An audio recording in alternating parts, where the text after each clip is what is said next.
Episode 10, Drive It Like You Own It. Welcome to the Frugal Friends podcast, where you'll learn to save money, embrace simplicity, and live a richer life. Here are your hosts, Jen and Jill. Hey guys, welcome to the Frugal Friends podcast. I'm Jen. And I'm Jill. And we are really excited to be talking about some stuff that we have very little clue about today. Yes. I stand before you today to tell you something I know nothing about. And we thought that we would be the best people to share it with you. But, consider us the experts. Yeah. But first, we'd like to incorporate some sponsors into our podcast. Even though we're not big enough to have legitimate sponsors, we want to show actual people and companies with money how we would showcase them on this podcast. So before we can incorporate people with real money, let's bring you today's podcast sponsor. I don't know. Today's episode brought to you by budgeting, the thing you have to do. Do you always find your money missing at the end of the month? You should try budgeting. Tell your money where to go, and then you'll have more of it. Yes, that was really good. Thank you. Tell your friends. And also sponsored by podcastcrafter.com. This one actually is a legitimate website place, that you should check out. Podcastcrafter.com. This is the group that produces our podcasts and can help you or your business get your own podcast off the ground if that's what you're into. They have some great packages for whatever stage you're in, whether you want to start up something in your basement or you've got a legit company that really wants to showcase what your business does. The Podcast Crafter can meet you at any level you want to be entering into and can help you with sound quality and mixing and even create you a custom soundtrack. So check them out, podcastcrafter.com. But they will not give you pretty pop filters like they gave us. You got to buy those yourself. Yeah. They'll give you the link to Amazon, and you can buy them yourself. But you'll have to buy your own pink and blue pop filters. So. I love our pop filters. Pop, pop, pop. Yeah, and it's nothing. And it's look at that. It doesn't kill your ears. So that's great. The magic of a pop filter. Yeah. Wasn't that sound quality? Jill, how are you doing this week? Now that you're just living life unemployed. Yeah. I mean, I told you, I graduated from school and that was great. And I tried to ride that one out as long as possible, but now I'm just basically unemployed. So we could use some more sponsors for this podcast. Ones we can money. Monetize this thing. But yeah, I'm doing good. I'm living the life. Every day's the weekend. Yeah, just live it up for as long as possible because know that everybody on the other side is living vicariously through you. Well, yeah. I don't know if you want this, though. The stress of being unemployed it's a real thing. I'm going to take advantage of it, though, as much as I can. You should. And you, Jen, just got back from Bali. I've missed you. We missed a week without podcasting together, and I feel lost, but...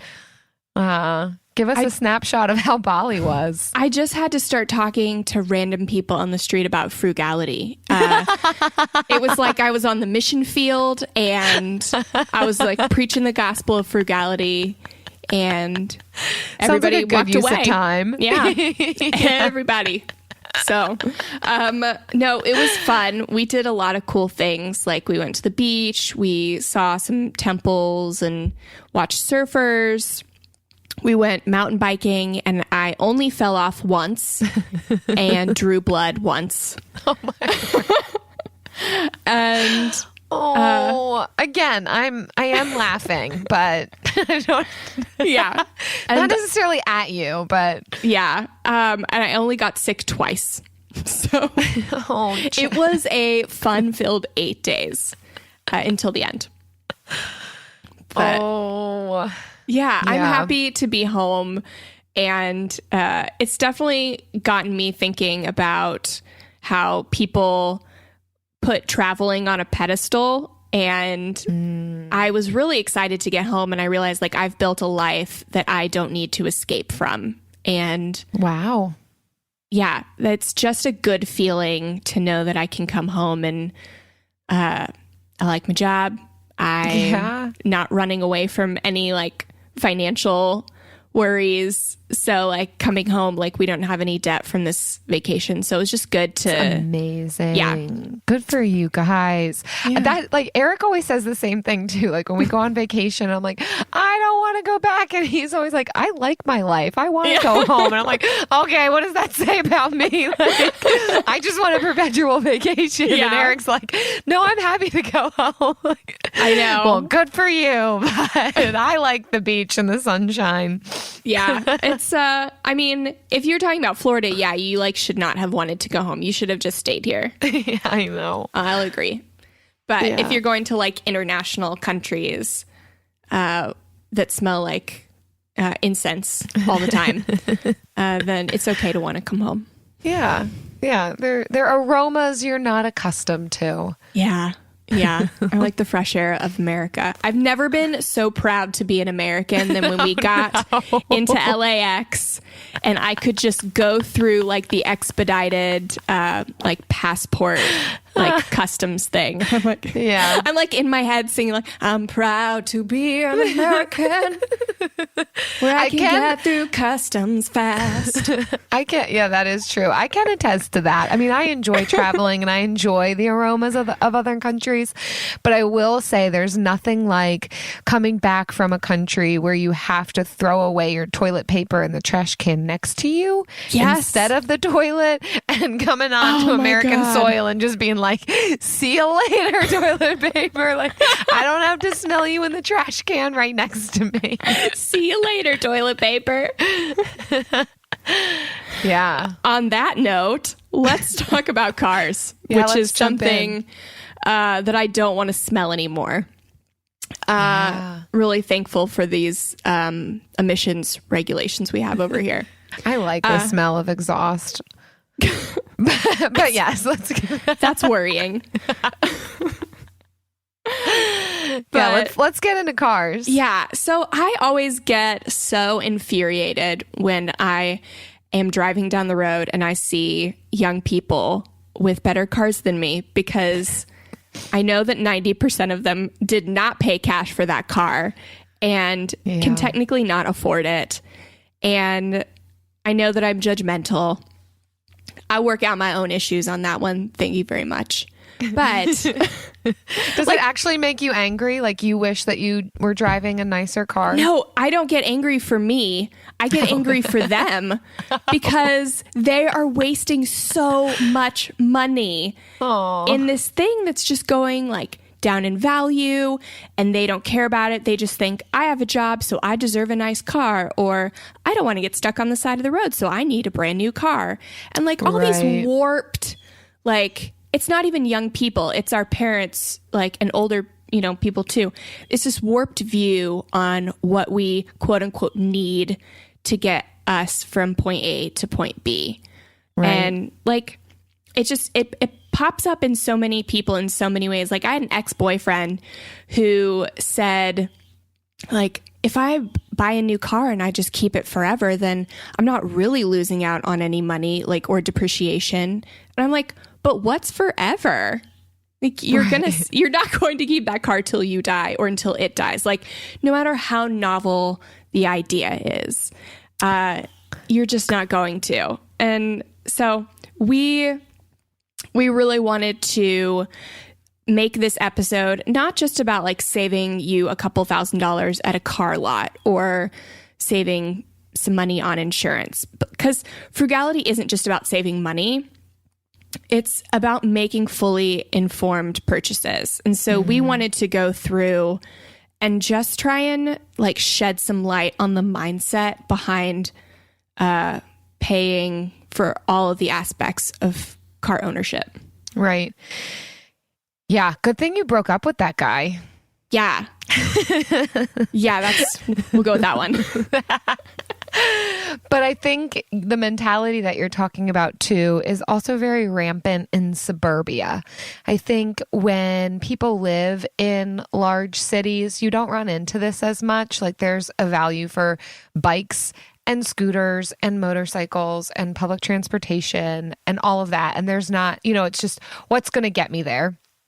And I think in suburban living, it's a bit more, there is a necessity to some degree of car ownership when you don't have public transportation available to you. But then it's taken a step further with kind of this mindset of keeping up with the Joneses or, like you said, the expectation of what you need, too much emphasis on, the wear and tear on your vehicle and highway mileage and all of that. I mean, I'm not throwing that out the window, but I think to some degree that's used as an excuse to buy this like crazy expensive car that you can't afford.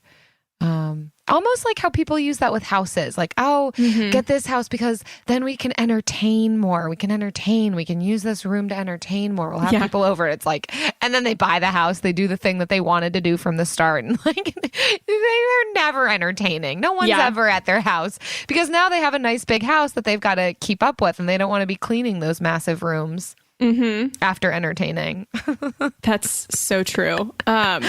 So let's get into what the internet has to say. Let's do it. And our first, I almost said episode, our first article is from Money Under 30. It's by Kevin Mercadante. It's the true cost of owning a car.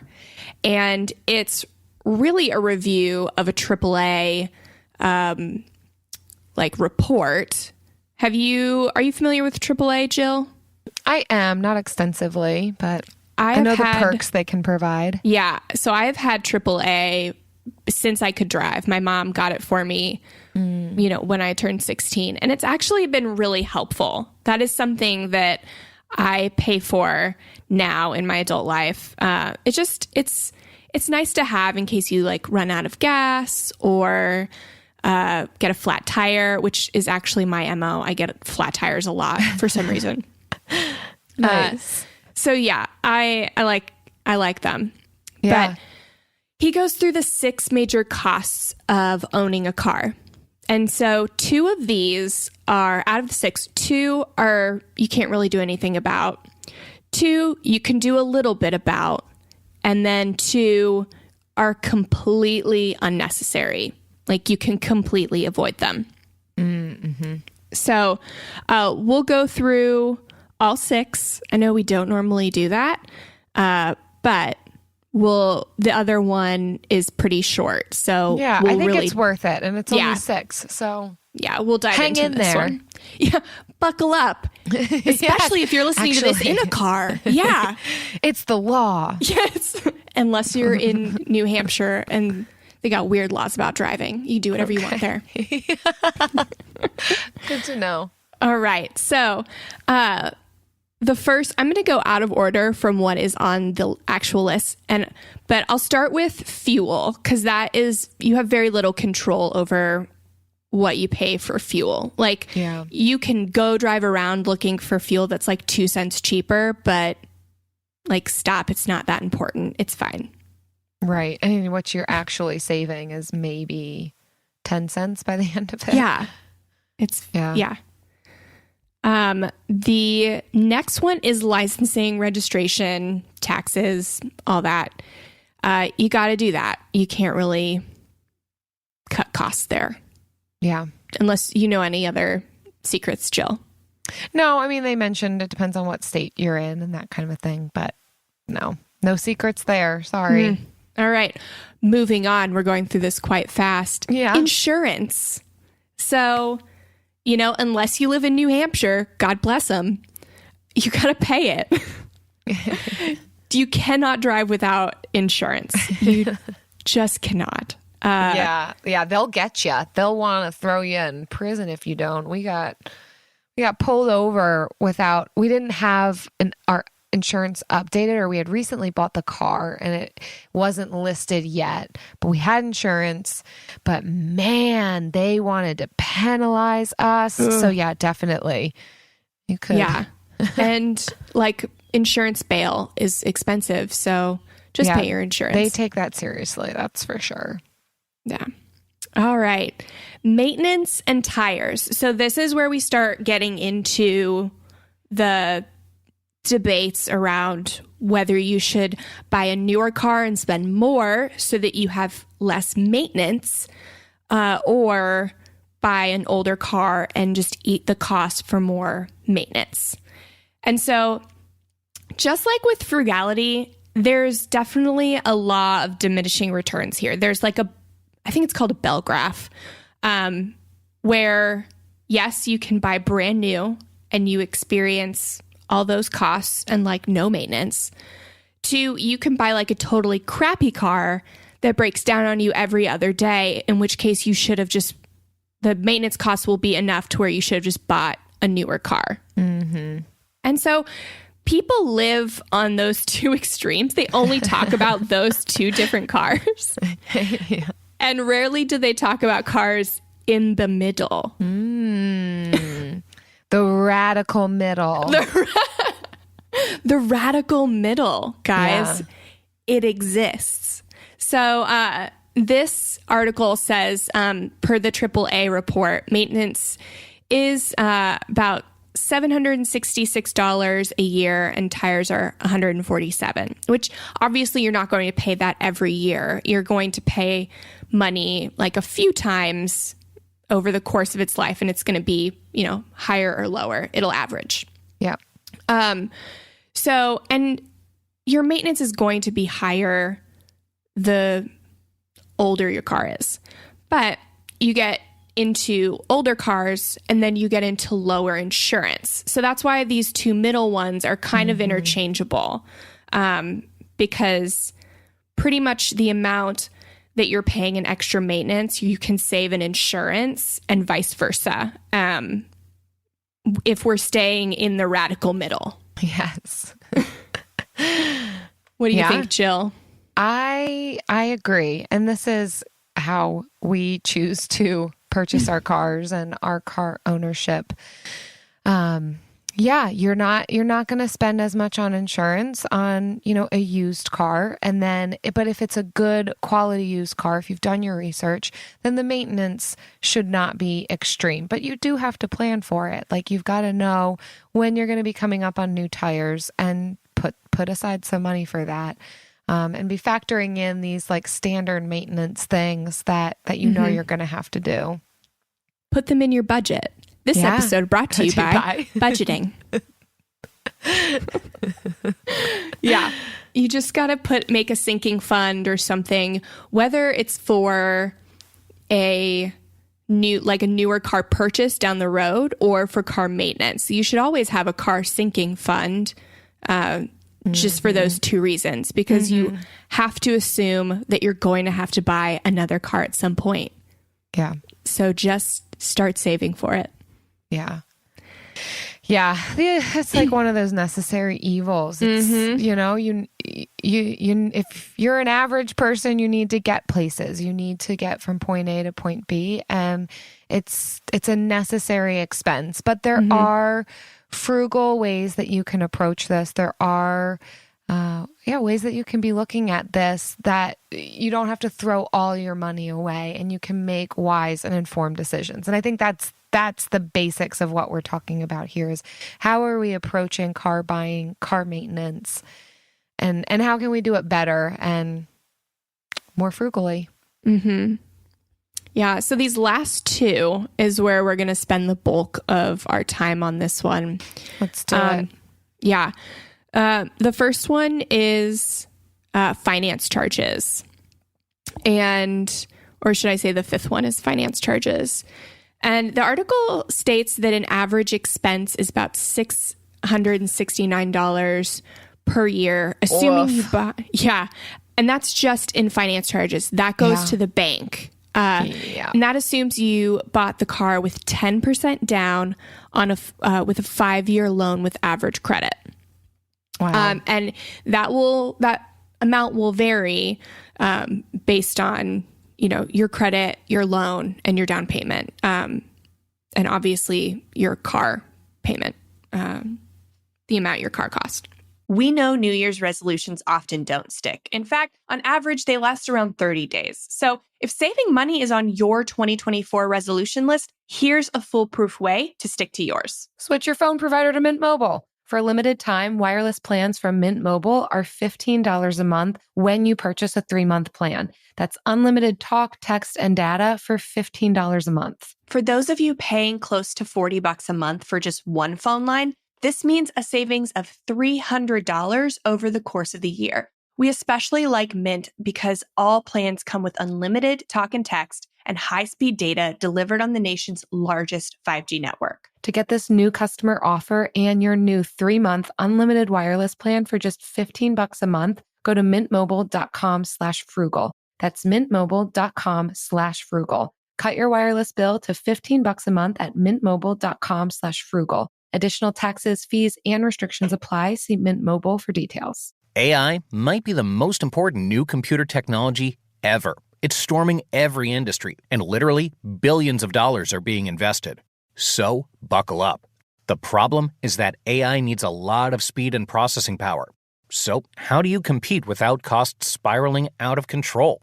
It's time to upgrade to the next generation of the cloud, Oracle Cloud Infrastructure, or OCI.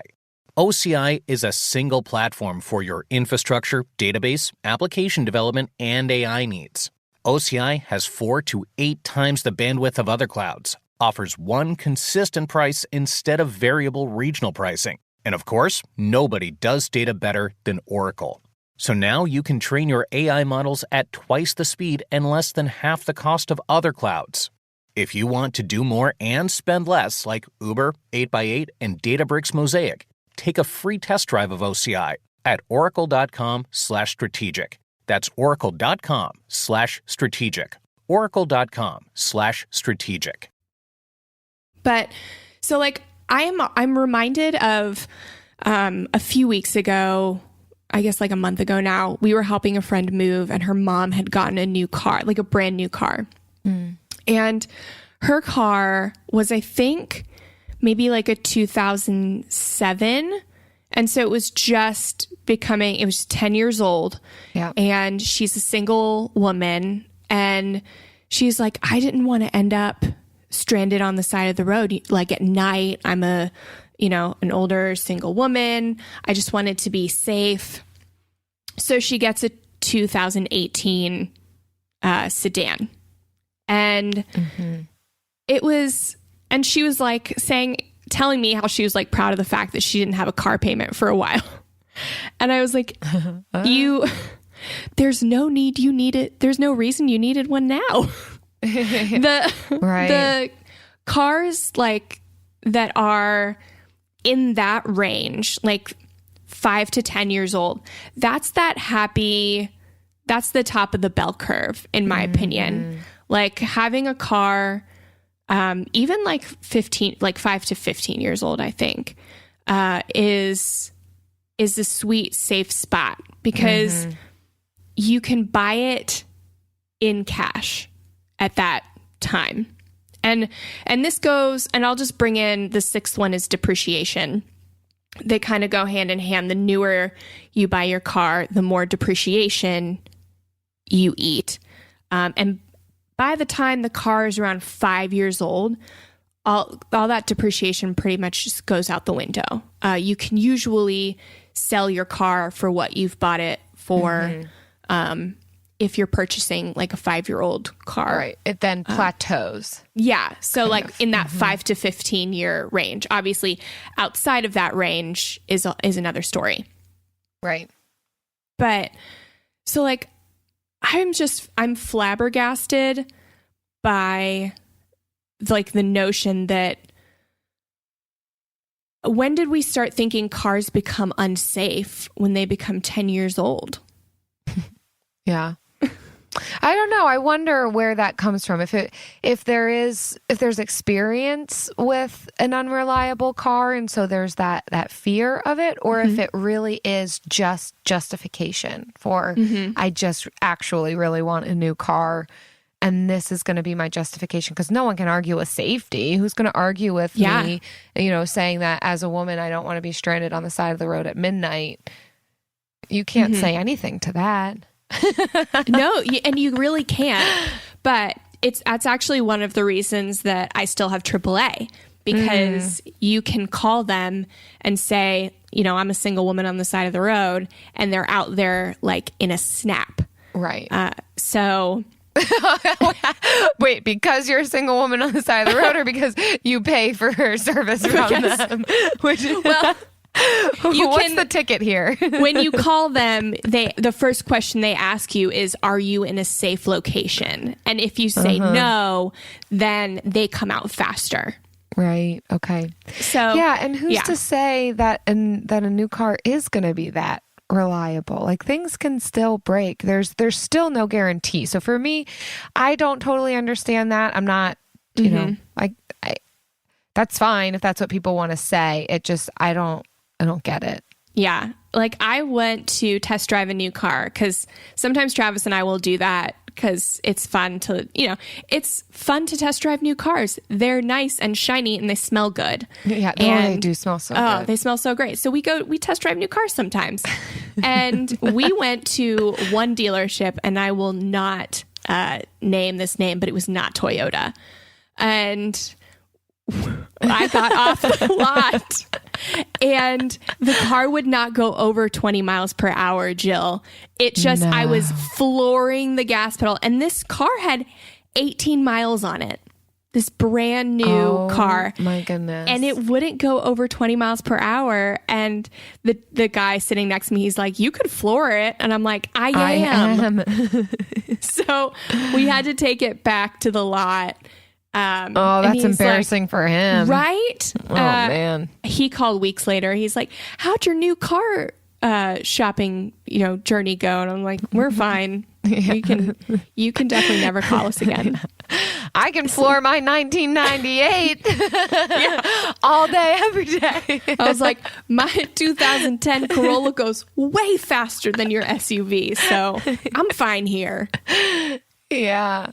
Oh, man. So that's just like a fun date night for you and Travis? Like, go test drive cars? Yeah, because I actually love cars. Like, I love SUVs, and it is my dream to own one day, but I want to pay cash for it. Yeah. And there are just other things that we want to do right now that, are more important than having a car.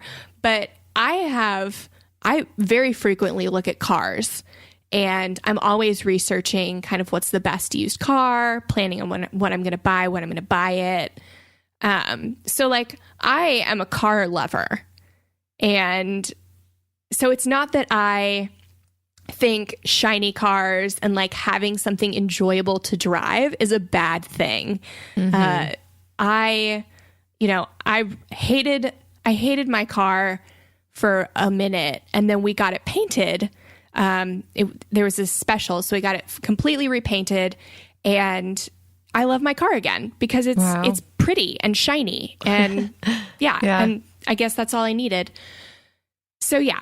Nice. There are alternatives to buying the brand new cars, or even we're not mentioning leasing cars because everyone should already know leasing is the worst financial move that you can make with cars. Yeah. But there are alternatives to, a $20,000 car that you have to take out a loan for. Like, the best way to buy a car is something that's 5 to 10 years old that you can pay cash for.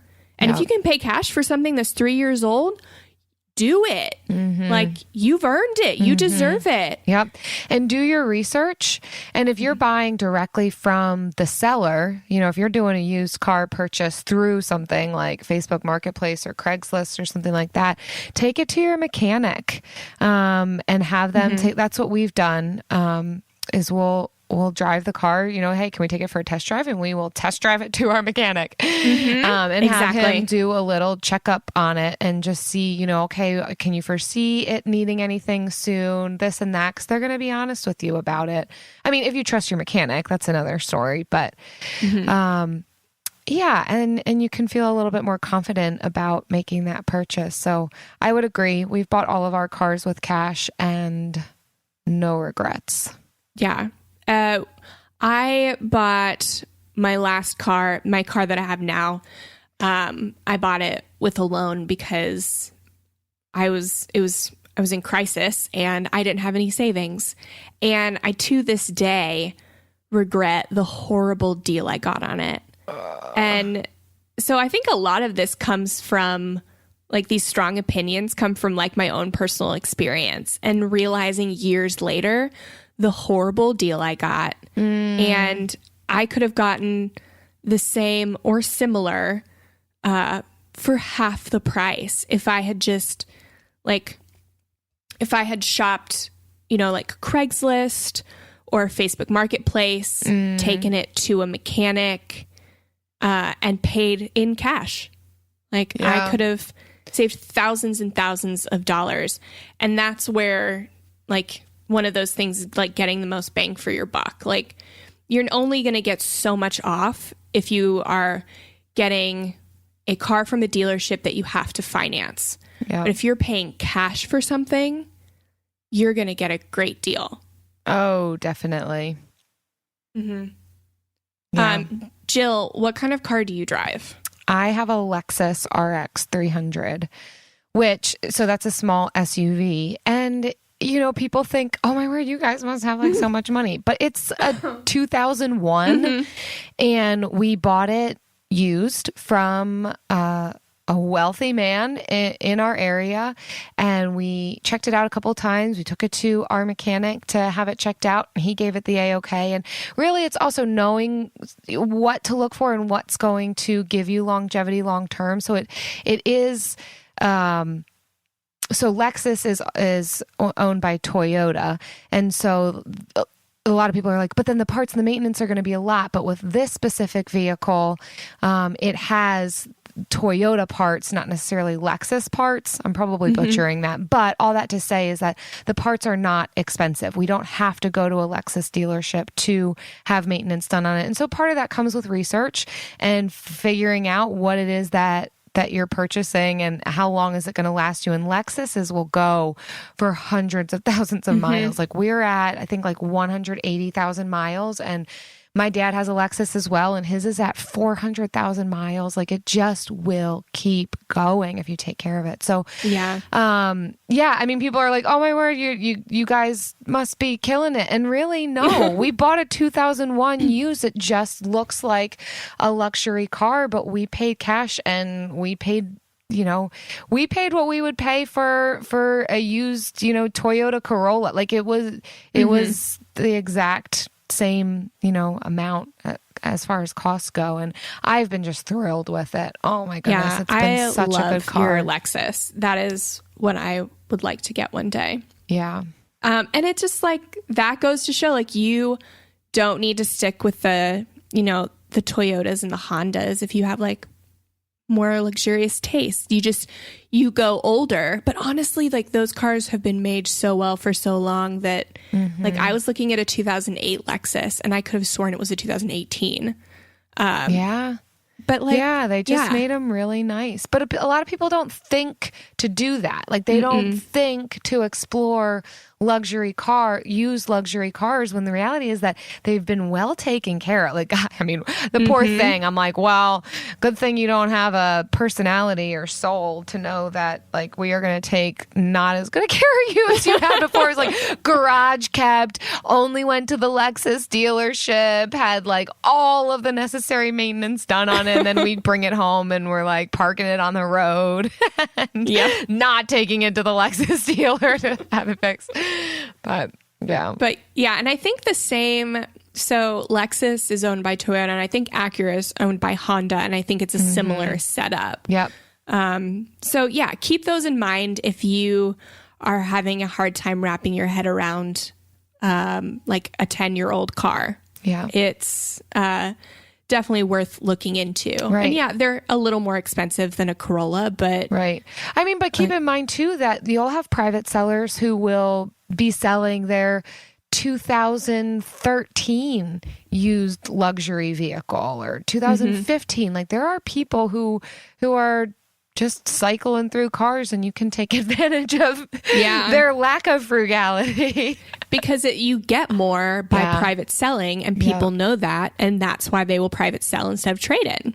Yep. So it doesn't mean there's anything wrong with the car. It means the person selling it wants more money. Yeah. But, and again, you can only get these like really good deals if you're paying with cash.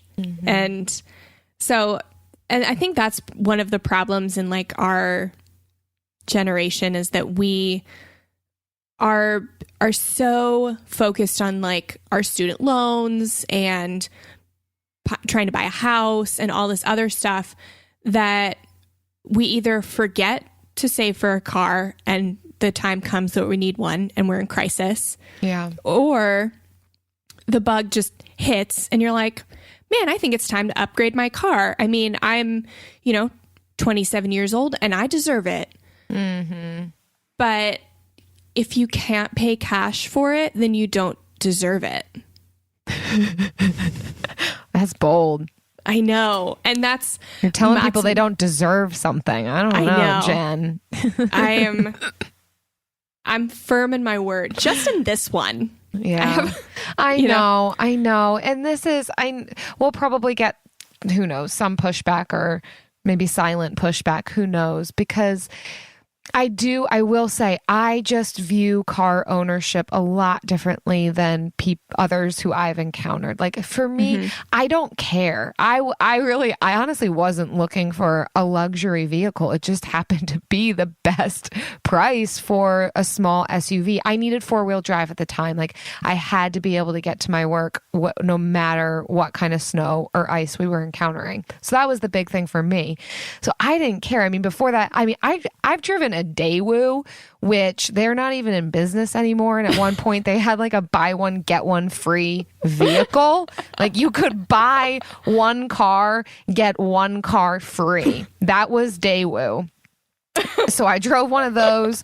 I drove a Geo Prism, which actually was an incredibly reliable car, and I loved it. But like, I would constantly be getting pulled over by the cops because it just looked, I don't know. I guess I looked like I was suspicious. Up to no good in that Geo Prism with some tinted windows from the previous owner that we bought in a sketchy part of Philly. But yeah, so I'm not one who cares. I am a point A to point B. I don't care what it looks like. I'm not saying that like I don't love that smell. I'm just not one of those people who's gonna tie myself to a car loan. So there's part of me that just, I don't get it. So I can really, talk very fervently about like, here's how you do things. But I know that there are other people out there who are like, this is important to me. This is where I want to put my money. I want it to be nice. I want it to, I have a long commute and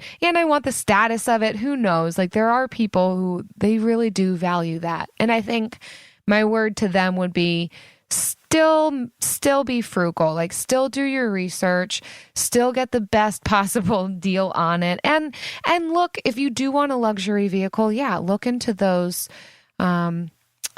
private parties if you can. I feel like it just, I can be really bold because I'm talking to myself and it's been like every couple years I try to buy a newer car and like my last car I did not pay cash for. I took out a loan and it's because I was unprepared. And so I don't look down on anyone for taking out a loan. But it's not the only way. Right. And like, that is what I think we're trying to get the point across to more people, is that like cars are always temporary. And if you buy, like Travis cycles through cars every year. He has a new car every year. Right. But he buys really old used cars and basically sells them for what he pays for them, if not for more than what he paid. Yeah, definitely. And so when you do that, you can buy these cars, and save up a little more money, sell the car for what you paid for it, and then move up and just keep cycling through that. Sure. You don't have to jump right into 2017, 2018. Right. Cars. Yeah, in that case, it's okay to not own your car for forever. So if you buy a car at its a reliable car at its lowest depreciated value, then it's not going to depreciate much more from there. There are certain vehicles that will hold their value once they reach it. I know, you know, some versions of trucks are this way. Like they're just not going to dip below that $15,000, $20,000 mark. I mean, granted, everything works in it. So we've done the same thing where we've bought some vehicles, you know, at that, they generally do not go below this price point, and use that for a couple of years and turn it right back around and sell it for the same thing we bought it for. You know, maybe a couple $100 less, but that's fine. That's worth it to me. It provided a service to me, and that's valuable. So there's definitely ways to hack this thing. But I get it. If there's people out there who are just like, I want a really nice car and I want to pay for it. Yeah. So moving on, these 6 things, you can avoid some, you can't avoid others. You can definitely avoid finance charges and depreciation. They're just things that you don't have to pay for. It's like if you're going to buy a new car and you're going to unplug your lamps at the end of the night, like you're doing it wrong. You're doing frugality wrong. That's a good summary, definitely. Yeah. You're saving in the wrong places when the big expense is going to be a vehicle. Yeah, that's funny. All right. So our next article is for people that are entering into or already have those more mature cars. Such as Jill and I. The elderly vehicles. They're mature, Jill. They're golden. Elderly is still a kind... Golden, yes. Prime of life. Prime of life, yeah. I don't think anybody thinks elderly is a nice way to say old. It's better than old, don't you think? I don't know. Not much. I mean, I guess between the two words, but yeah, mature is better than elderly. Okay. All right, we'll take it. Anyways, it's called 8 Easy DIY Car Repairs to Save Big. And so, you know, the maintenance is what people are most scared of when buying a used car. And there are some things that you can save on for general maintenance that will, A, keep your car from having big maintenance problems down the road. And B, just like save you a couple $100 here and there. And it makes that impact of maintenance that much lighter. And girls, before you get all up in my business and saying, I don't have a man to do my car repairs, you don't have to do all of them. You could do some of them. There is one on this list that even Travis won't do. So, and he's an aircraft mechanic. Wow, that's a big deal. Yeah, well, we'll get into it and you'll find out. Okay. Yeah, I like this article from Wise Bread. And just a side note, we do link all of these articles in our show notes. So if you want to follow up and check out the tips that maybe we haven't mentioned or dive deeper, you can always check out our show notes on our website, frugalfriendspodcast.com. So that's just a little plug there. Plug. Yeah, I liked this article. I thought it was bold and brings that DIY perspective, that problem-solving approach to the table. And I think encourages me to learn a new skill and like, oh, I could do this. I mean, don't go so far above your capacity that like you ruin your car, but start small. Like try to do your own oil change. Try to do some of these different things that are listed and maybe grow from there. You know, YouTube is a great source for these kinds of things. Yeah. So I'll actually start with do your own oil change. That's the thing that Travis and I don't do anymore because there are places in town that are just so much cheaper, or they're essentially the same price, but we don't have to pay for the oil disposal. So, but not everybody has, like $15 drive-through oil changes like we do. Yeah. So definitely doing your own oil can easily cut down on, like, if you're taking it to the dealership, Y, there's definitely cheaper options than that. Yeah. But B, if you don't have, if you're paying off debt, you don't have $30 to $70 in the budget this month, try it out. Yeah. And it serves two purposes because it will grow your confidence. Yes. You can look back and be like, I didn't think I could do it. And I just did that. Mm-hmm. And then other stuff on here, change the battery. Super easy. I could do that. I mean, it's so easy that sometimes places where you buy batteries like AutoZone will do it for you at no extra charge. So you may even be able to avoid that one. One that's not on this list is changing filters, like your cabin air filter. I thought I saw that. Is it on here? Replace your air filter. JK. Number 7. Well, number 7 is another one that I like. But there are like other filters too. Yeah. That are just as simple as like buying it on Amazon and taking one out and putting the other one in, just making sure you have it going in the right direction. Yeah. Yeah, it's just easy stuff. Brake pads are another easy one. I would be nervous to do those because I would be nervous to get underneath the car. Mm-hmm. But that's why you have guy friends and husbands, right? I mean, like, I'm all about women doing these things. I will say it's bold. Changing your own brake pads, I don't know. Maybe someday. Oh my gosh. But that sounds I'd love to hear so from cool. the women who do these things for themselves because, it's real BA. Oh my gosh. I would love to be friends with you. Like, whoever you are, if you like do these things to your car. Yes. Like, we can be friends because you're way cooler than me. And don't you want to be that person who people say that about? Yeah, definitely. Like, don't you want to be that person? Definitely. You definitely want to be that person who's like, I just changed my brake pads on my car. Oh my gosh. Yeah. I mean, if you are looking for a man, that's definitely one way. Yeah. I don't know, though. That could be like, I don't know. Is that an emasculating thing? Would they be like, oh, no, she knows how to do so much? Only if they can't do it. But if they can, they will be single for 2 seconds and then they'll not be anymore. If you are looking for a man, you definitely want a capable one. So make sure that he also knows how to do things. Yes. Oh, my gosh. Yeah. So definitely check out these 8. I mean, you can find lists with way more than these on there, but I think that just start out with these really easy ones. I also found a YouTube channel with simple car maintenance. This guy has a lot of energy. His name's Scotty Kilmer. He's a lot of energy. Yes. And if you can handle him, you could probably fix a lot of things on your car.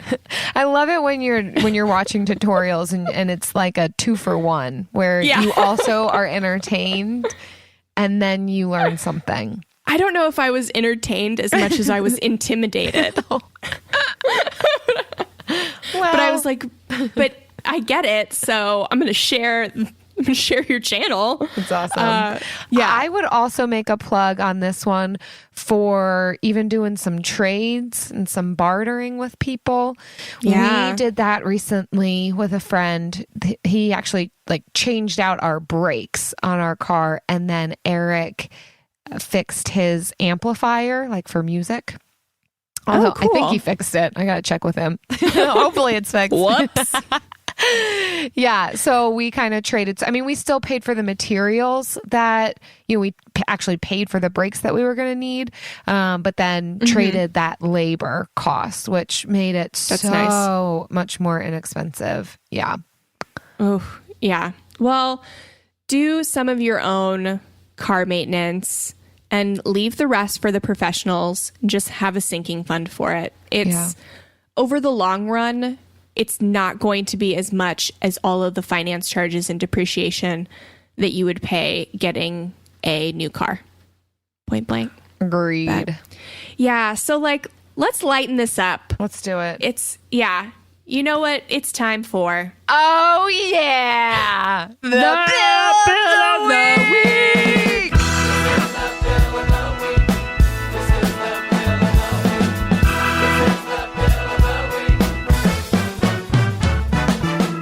That's right. It's time for the best minute of your entire week. Maybe a baby was born and his name is William. Maybe you paid off your mortgage. Maybe your car died and you're happy to not have to pay that bill anymore. Duck bills, Buffalo Bills, Bill Clinton. This is the Bill of the Week. Hey, Frugal friends. This is Hannah from Souderton. And this bill goes out to my friend Jill. The definition of bill by Merriam-Webster.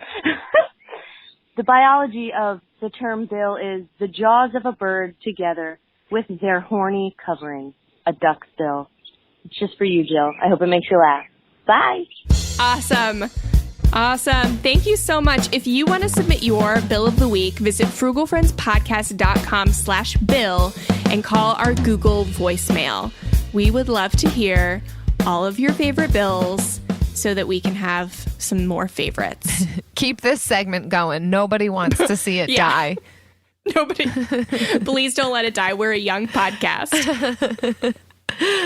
We have so much more to offer. I mean, we've had so many good bills of the week so far, too, that it's like, I feel like we've only just scraped the tip of that iceberg. Yeah, and we're so vague. I mean, you could really do anything. There's no rules.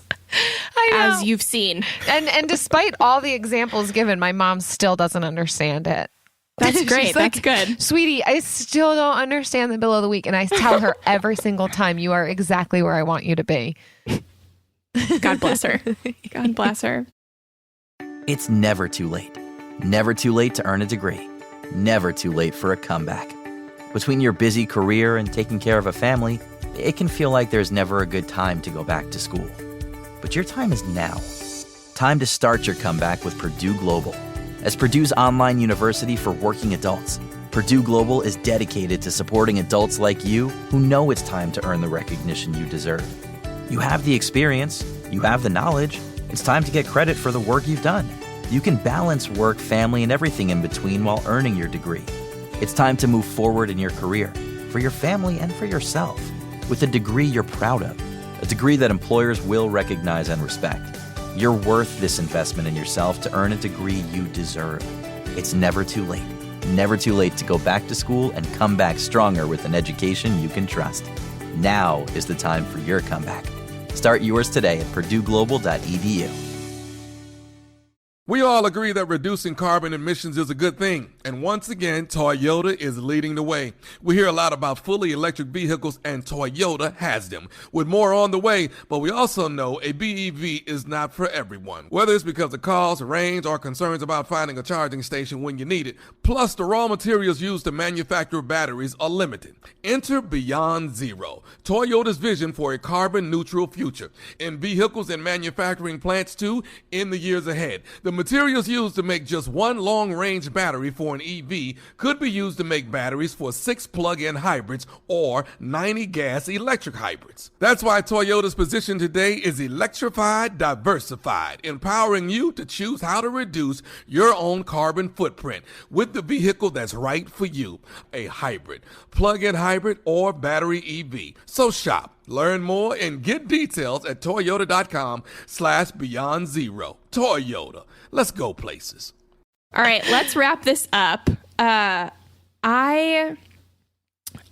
just want to add one thing to the show notes that I want to tell you guys about, and it's another article from Money Under 30. Not going to go through it, but it's a rundown of like what people think that you should pay for a car, or like how much car you can afford. And like essentially the amount of car you can afford is the amount of car, you know, that you have cash for. But a lot of people will say 10 to 35% of your annual income. So like the high end of that, for me would be something like, I don't know, 16,000, which seemed very reasonable, but like I don't have that in cash to pay for a car. Right. So like I wouldn't, that wouldn't be right for me. But like the frugal end is like 10%. Yep. So you can catch that article and see where you fall, and yeah, get a better idea of like what you should be saving per month in your sinking fund. And be planning ahead. Wow. Future thinking. That's an important frugal tip. Yeah. Anything from you, Jill? Oh, I'm just going to keep plugging that buy in used and pay in cash. Let it get you from point A to point B. Then take it a step further and maybe even start flipping cars. There can be some money. If you get good at doing your own maintenance on things, yeah, why not? Ooh. Yeah. Ooh. All right. Ooh. Ooh, girl. Okay. I mean, you never know. You never know how far people want to take this. Although you can't buy and sell too many without like a dealership license. So be careful. You might get yourself in trouble. Yikes. But I think up to like 5 or 6 a year you could do. Yeah. Oh, well, I want to end this one with one of my favorite songs. Ooh. And this is my favorite song in the world. Can't wait. Man, somebody messaged me on Instagram saying they don't listen to my music because I don't drive a brand new fancy car like a real rapper. Man, I'm trying to be smart with my money. And actually, I'm in love with my car. Plus, I ain't got no car no. You hear me? I don't care what they drive. I don't mind how they roll. I don't want what they got. So what if my car old? I love my 98 Honda. Think I'm finna let it go? No. Why not? Because I ain't got no car no. Yes. Did you hear that? I did. He Oh loves my his gosh. 98 Honda. I support that. That is D1, and that is his song, No Car Note. We'll put the video up in the show notes, but and I'll put the picture that I took with him last year. Oh, no way. Yes, I did. So you basically have his direct permission to just be, absolutely playing his music. Yeah, basically. In support of our podcast. He's the best. He's the best. That's amazing. All right, y'all. This has been a really good episode. Got real fired up. And I'm really, really thankful for you guys. Jill, you got anything else? Oh, I'm just thrilled to be hanging out with some friends, talking about cars, talking about something I know very little about, but we made it work. Yes. And thank you for hanging out with us. If you like the message we're spreading, you can support us by leaving a review on iTunes or Apple Podcasts, rather, and hitting the subscribe button to get new episodes every Frugal Friends Friday. And join our Facebook group at frugalfriendspodcast.com/group for more discussion on today's episode and tips from the community. All right. I'll see you next week. Yeah. Woo! Frugal Friends is produced, edited, and mixed by Eric Sirianni.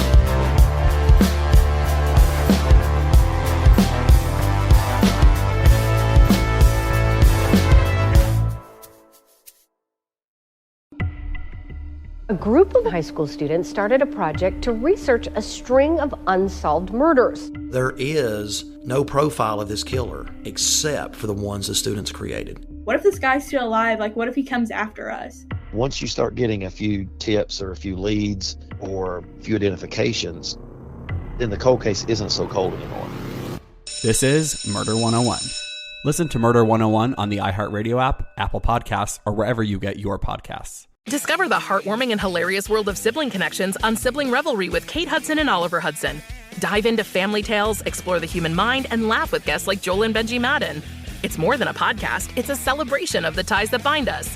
And it's fun because we've decided to open it up to really like all kinds of different siblings. And it's going to be an awesome season. Listen to Sibling Revelry with Kate Hudson and Oliver Hudson on the iHeartRadio app, Apple Podcasts, or wherever you get your podcasts.